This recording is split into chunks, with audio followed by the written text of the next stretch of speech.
What you thought was just your dog acting strange. What you thought was just the wind outside your cabin. What you thought was just your imagination in the dead of night. Wasn't. Good evening, ladies and gentlemen, and welcome back to Night Terror X, where we uncover the darkness that hides in plain sight. Tonight's stories will take you deep into the unsettling moments when reality cracks and something else steps through. From a loyal dog sensing what their owner can't, to a quiet home slowly turning into a hunting ground, to eerie forests that whisper secrets no human should hear. These chilling tales are drawn from experiences that feel far too real to be dismissed.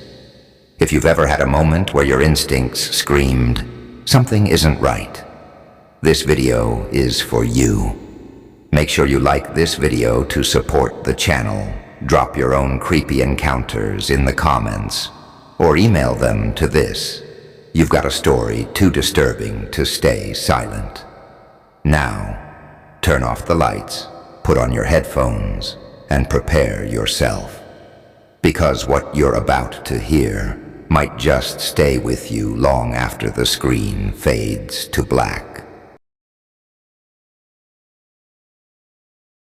The man who knew too much. A friend of mine, Jake, told me this after we went camping last fall. He swore up and down that it actually happened, and I believe him because the fear in his voice wasn't something you can fake. So my sister and I were renting this little 2-bedroom house just outside a small town in Pennsylvania. It was October, that time of year when the cold starts creeping in at night and the trees look like skeletons. She had plans to fly out to Arizona for a girls' trip, leaving me the place to myself for a week. I had to work, so I couldn't go with her. She left early Monday morning. I remember because I was off that day and spent the morning cleaning up, finally enjoying some quiet. Around 2 p.m., I heard a knock on the front door. I figured maybe she forgot something, or maybe a delivery showed up. But when I opened the door, it wasn't a delivery. It was this man, maybe in his 40s, dressed in an old tan coat and dark jeans. Something about him just unsettled me. He didn't say anything at first, just stared. Not like he was angry, but like he was trying to memorize my face. "Can I help you?" I asked, trying to stay polite. "Oh," he said, finally smiling. "Just wanted to see who lived here." That was it. No reason, no follow-up. He nodded like it was the most normal thing in the world and walked off down the street. I watched him from the window for a while, but he didn't turn back around. Just kept walking slowly, like he had all the time in the world. I tried to shake it off.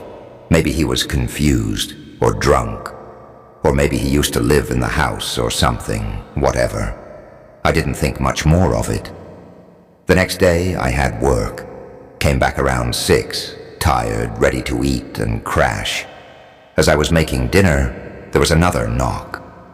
I froze. I checked the peephole and yeah, it was the same guy, same coat, same pants, same glassy-eyed stare. This time, I cracked the door just barely. "Evening," he said with that same off-putting smile. "Just checking in." I forced a laugh, trying not to show how tense I was. "Checking in? Are you a neighbor or something?" He shook his head, number just walking around. That was all he gave me. No details, no explanation. I told him I was fine, said I had company coming over, and shut the door. I watched again, and sure enough, he just wandered off. No car, no direction, just walking. That night I locked every door and window. I even wedged a chair under the doorknob like I was in some kind of thriller movie. I texted my sister about it, but she'd never seen anyone like that in our area before. Nothing happened the next day, which gave me just enough false comfort to start thinking, maybe he really was just some harmless weirdo. That Thursday, I had the day off. It was the last full day before my sister came back. I stayed in, watched movies, ordered food, tried to relax. Around 8 p.m. I heard a scratching sound outside the living room window. It wasn't leaves rustling, it was deliberate, like something or someone was dragging a stick slowly along the siding. I leapt off the couch and crept to the blinds. I peeked through and saw the bush just beneath the window, trembling like something had just moved through it. Then I heard it, faint, but definitely there. Footsteps, running, fading into the dark. I didn't sleep that night. Around 10:30 I was on the phone with my sister, telling her everything, when another knock came, a heavy one, then another. I dropped the phone in shock, but scrambled to pick it back up. I whispered to her that he was back. That same man's voice came through the door. "I'm hurt. Can you help me?" He started pleading, saying he needed to come inside, that something was wrong. Then he said he was sorry. He said, "I just wanted to see you again."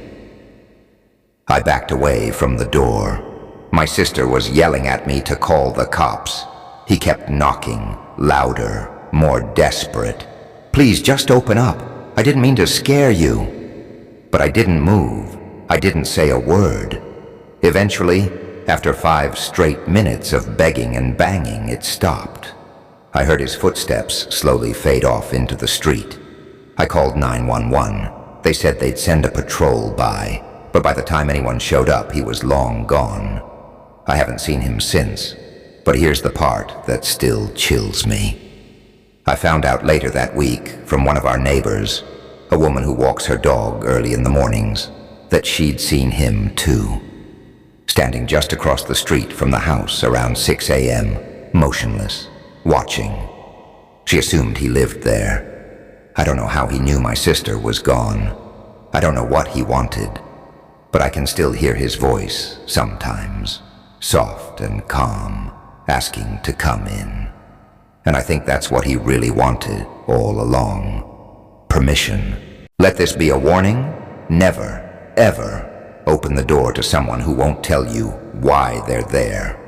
Because once they know your name, your face, your routine, they might not leave until you let them in. Whispers. After midnight. A friend of mine, Jordan, told me this after we got back from a road trip last spring. He was serious the entire time. No joking, no smirking. Just a low, shaken tone, like he'd relived the whole thing in his head too many times. So it was just after 4 a.m., New Year's night.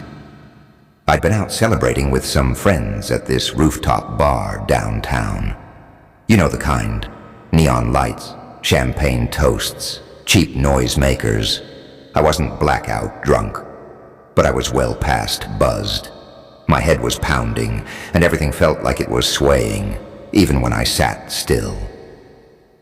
I took an Uber back home because I'd left my car at the party house earlier that evening. I remember stumbling up to the door of my place, which sits near the end of a quiet street just outside Asheville. It was dead silent. No wind, no cars. Just that eerie post-celebration stillness. I fumbled with my keys longer than I cared to admit, finally got inside, dropped everything in a pile, grabbed some painkillers, and collapsed onto the couch. I wasn't quite asleep, more like hovering in that weird space between exhaustion and a headache-fueled daze. My eyes were shut, but my brain wouldn't shut up. Then, the doorbell rang, not once, not twice. It rang 4 times. I didn't move. I barely even opened my eyes. I remember thinking, who the hell is showing up at 4 a.m.? But I was too out of it to care. I let it ring. Whoever it was, they'd get the hint and go away. Eventually, they stopped. And surprisingly, I managed to drift off into an uneasy sleep. When I woke up, everything was dark. No lights, no sunlight, nothing. Just cold air and the heavy kind of silence that feels unnatural inside your own home. I stood up, dizzy, and started shuffling to the kitchen to grab a glass of water when I noticed something off. A thin line of white light stretching across the hallway wall. It took me a second to realize what it was. Moonlight coming through the front door, which was partially open. At first I figured maybe I didn't shut it all the way when I came in. Maybe I was just that drunk. But even in my foggy state, I knew I locked it. I always lock it. It's like muscle memory. Before I could even step into the hallway, I heard it. Footsteps, upstairs, multiple sets, slow but deliberate. I stopped breathing. I ducked behind the couch instinctively. My heart was slamming in my chest, every beat louder than the last. The creaking wood above me made it clear. There were two people up there. I was paralyzed with fear. My brain was screaming run, but my body just wouldn't budge. And then they started coming down the stairs. I held my breath as the boards creaked under their weight. Then came a pause. The front door creaked shut, and the streak of light disappeared. "All right, let's get on with it," a man said. His voice was calm. Too calm, like he was just clocking in for work. That's when it hit me. They probably just got in. I must have woken up minutes after they entered. They'd already checked upstairs, found no one, and assumed the house was empty.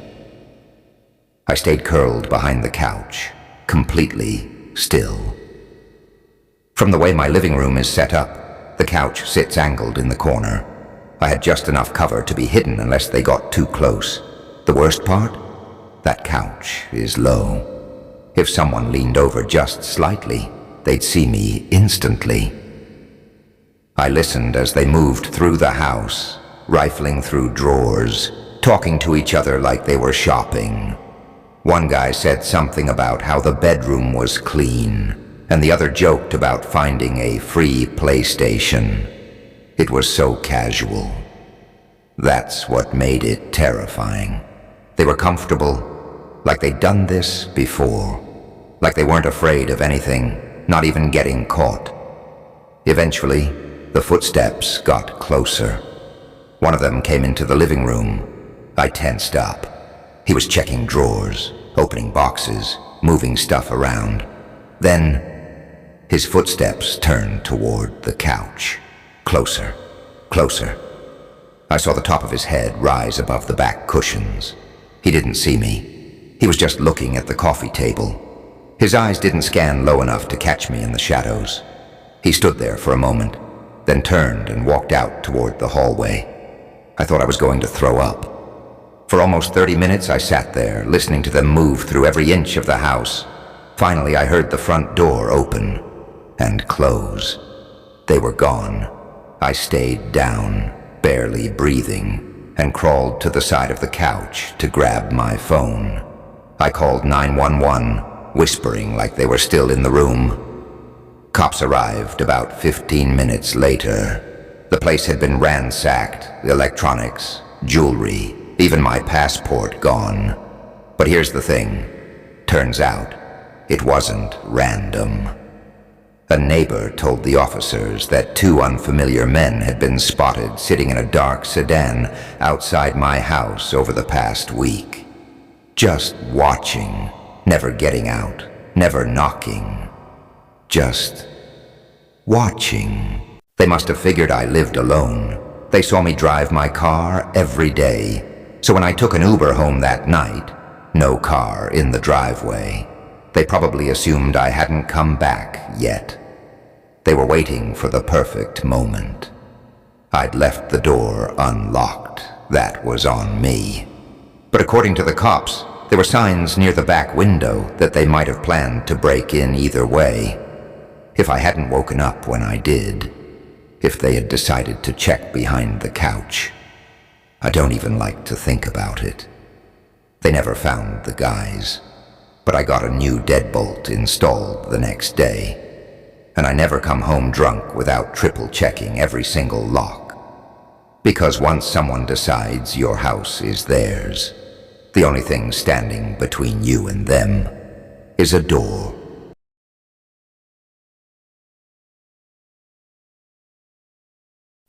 The thing Hazel saw. A friend of mine, Caleb, told me this after I dog sat for him last spring.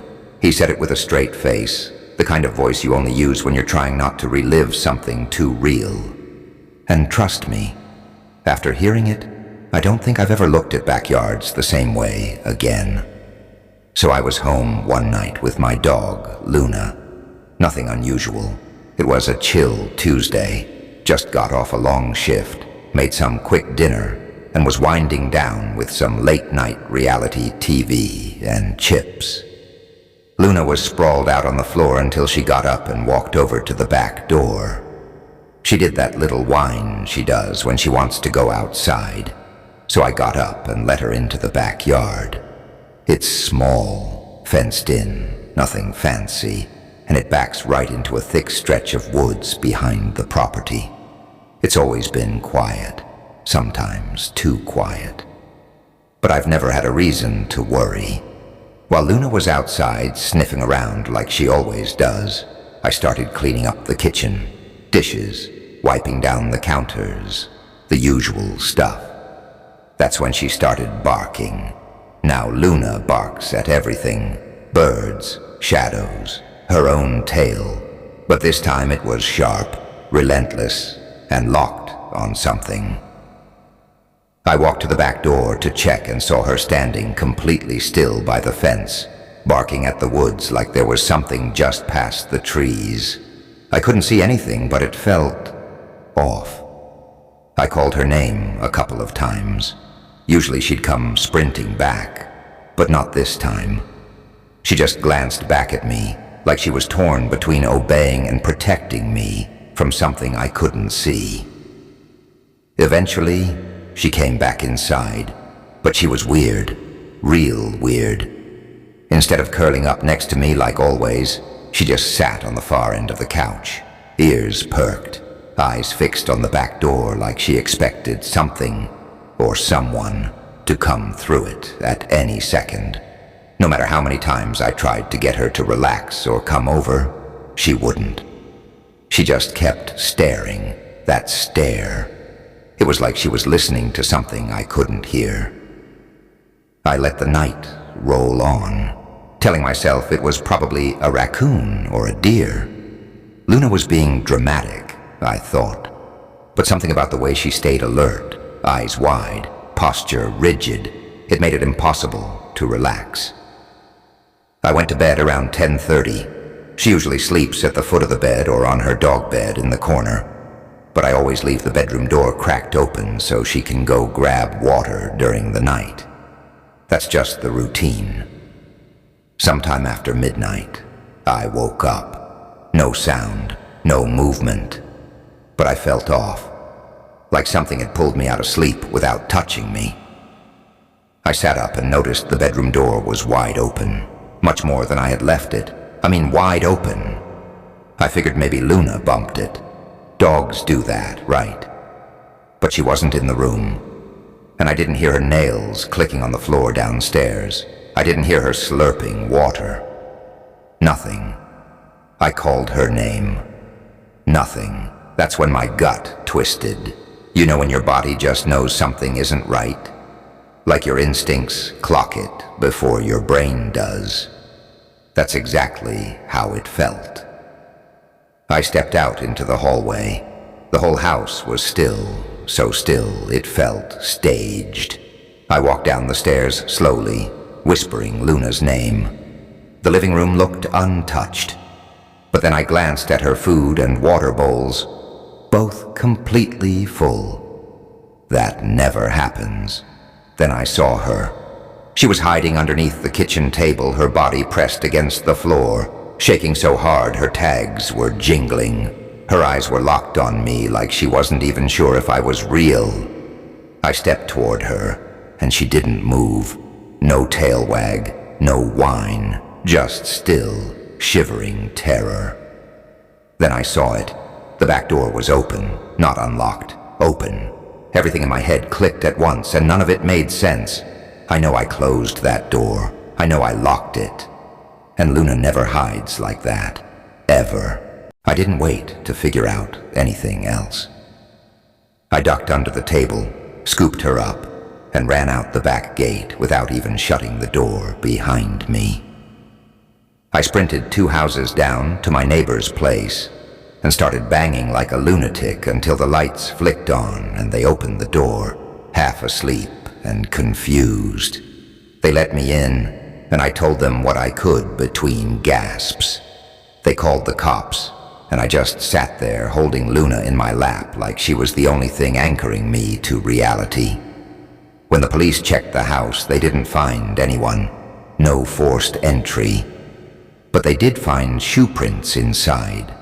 Some led upstairs. That's the part that still eats at me. They couldn't say how long those prints had been there. No camera, no fingerprints. Just proof that someone had been in my house. Possibly while I was still cleaning, possibly while I was sleeping, possibly while I was standing there calling for Luna. Did they open my bedroom door? Were they watching me from the shadows when I walked past? I don't know. And honestly, I almost wish I'd seen them.